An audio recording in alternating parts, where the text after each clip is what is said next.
بسم اللہ الرحمن الرحیم۔ السلام علیکم ورحمۃ اللہ وبرکاتہ۔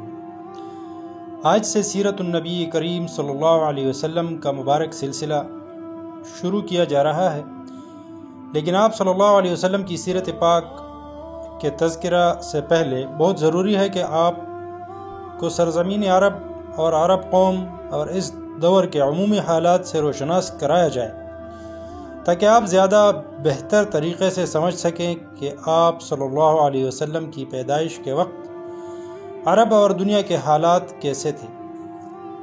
ملک عرب ایک جزیرہ نما ہے جس کے جنوب میں بحیرہ عرب، مشرق میں خلیج فارس اور بحیرہ عمان، مغرب میں بحیرہ قلزم ہے۔ تین اطراف سے پانی میں گرے اس ملک کے شمال میں شام کا ملک واقع ہے۔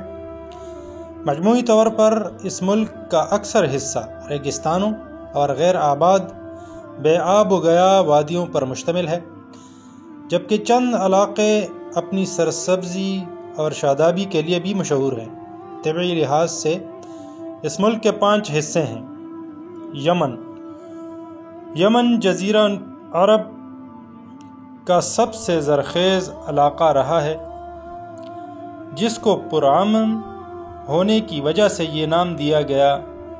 آب و ہوا معتدل ہے اور اس کے پہاڑوں کے درمیان وسیع و شاداب وادیاں ہیں جہاں پھل و سبزیاں بکثرت پیدا ہوتے ہیں۔ قوم سبا کا مسکن عرب کا یہی علاقہ تھا، جس نے آبپاشی کے لیے بہت سے بند یعنی ڈیم بنائے، جن میں مارب نام کا مشہور بند بھی تھا۔ اس قوم کی نافرمانی کی وجہ سے جب ان پر عذاب آیا تو یہی بند ٹوٹ گیا تھا، اور ایک عظیم سیلاب آیا جس کی وجہ سے قوم سبا عرب کے طول و عرض میں منتشر ہو گئی۔ حجاز۔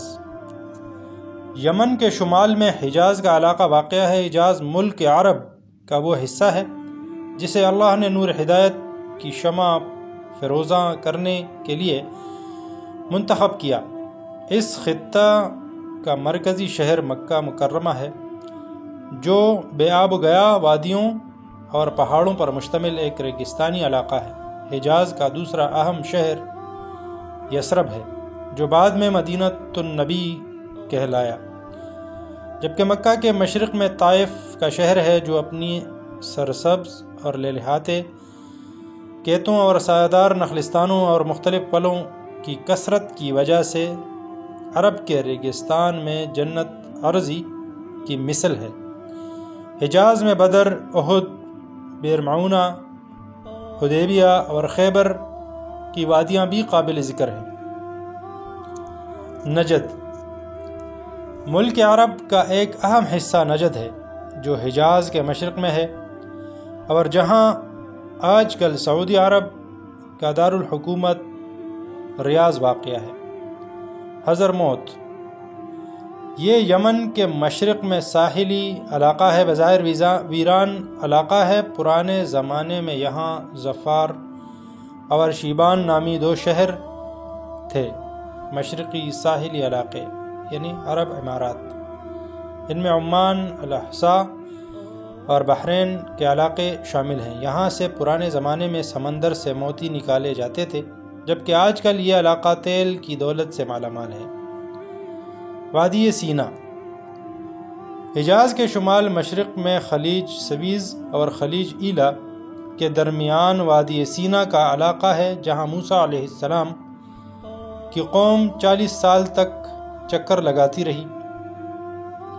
طور سینا بھی یہیں واقع ہے، جہاں حضرت موسیٰ علیہ السلام کو تورات کی تختیاں دی گئی۔